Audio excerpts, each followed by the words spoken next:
you. Oh, this is wild. Oh, this is wild. Thank you. I've been good to see you.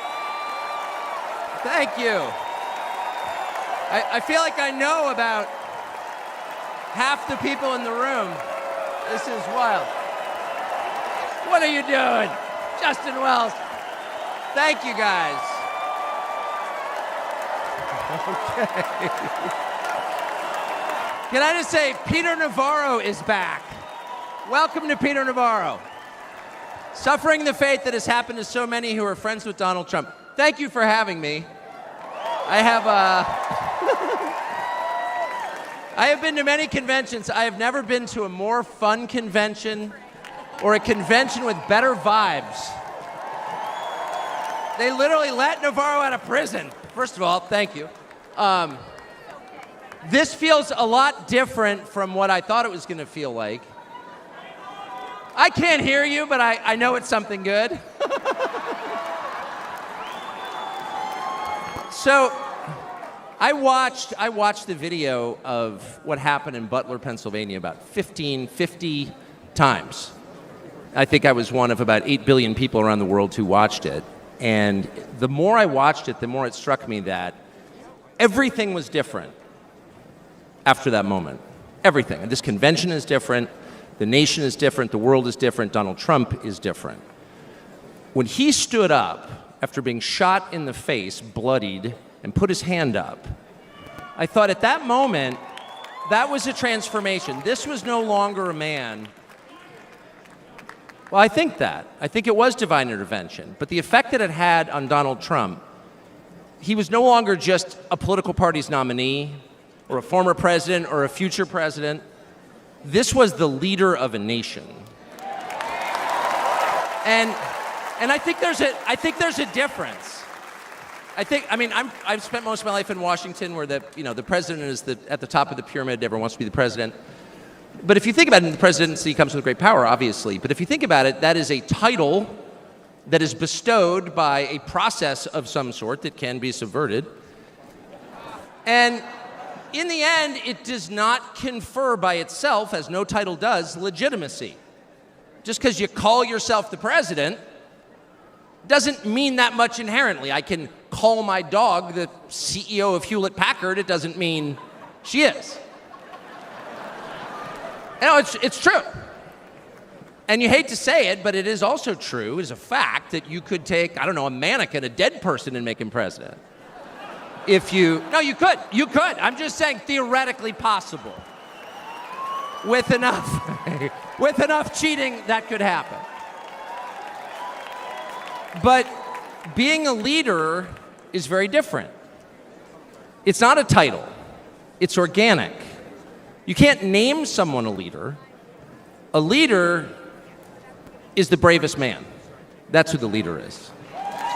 That is true in all human organizations. This is a law of nature. And in that moment, Donald Trump, months before the presidential election, became the leader of this nation. That was the most obvious to me. And I have to say, I think it changed him. He reached out to Trump within hours of it that night. And what he said to me that night, having just been shot in the face, he said not a single word about himself. He said only how amazed he was and how proud he was of the crowd, which didn't run. And I thought two things. The first thing I thought was, well, of course they didn't run. His courage gave them heart. A leader's courage gives courage to his people. And the second thing I thought was, this is the selfish guy I've been hearing about for 9 years? Really? Not a word about himself?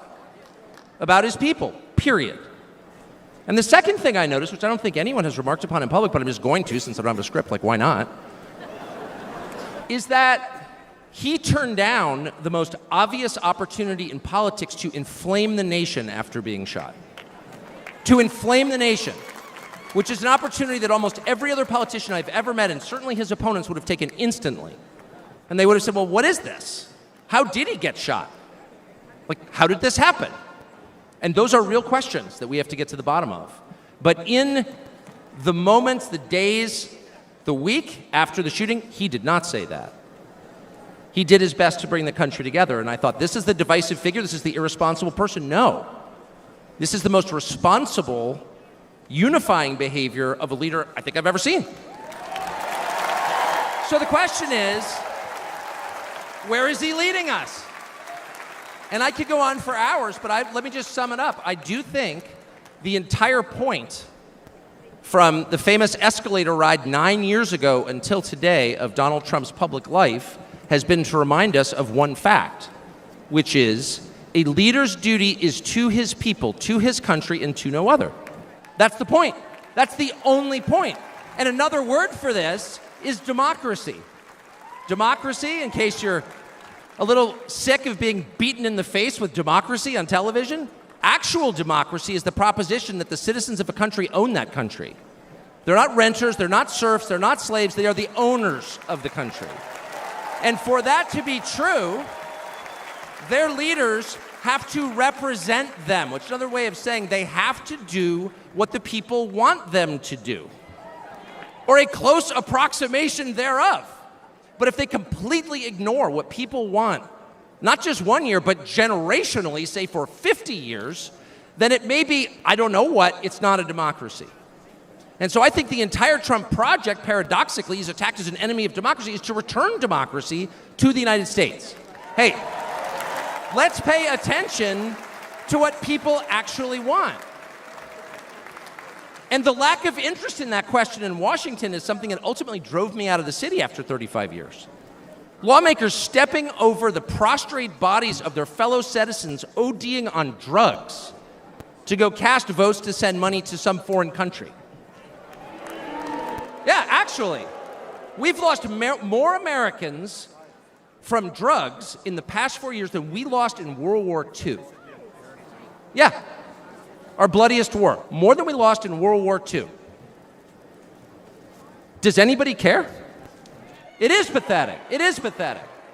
And do you hear a single word from Washington about doing anything about it? We know where the drugs are coming from.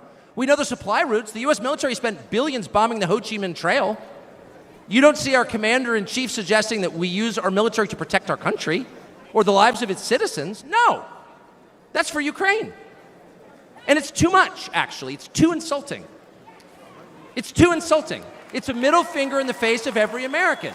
It's a very clear statement, which is unmistakable. And that is, we don't care about you. And Donald Trump, whatever you say about him, and I think he's a wonderful person. I know him well. By the way, the funniest person I've ever met in my life, actually. You can't be funny without perspective. Or without empathy, which is true. But everything else about Trump aside, he actually cares. Because he's interested in the people who live here, because that's his job. A father's job, his duty is to his family. An officer's duty is to his men. A president's duty is to his citizens. And he seems to be the only one who thinks that. And in his choice for vice president, JD Vance, he's made that really clear. JD Vance, I'll say this about him, is a thoroughly decent man, and I'll just admit it, a friend of mine, one of the very few politicians in Washington who actually is very close to his own wife, which is wonderful to see. And she's wonderful, actually. But JD Vance has views that are closer to Trump's voters than anyone else in Washington in office. Therefore, he's the vice president. That's called democracy. So I will stop on just one point, and that is what's happened over the past month since the debate, and particularly on Saturday in Butler.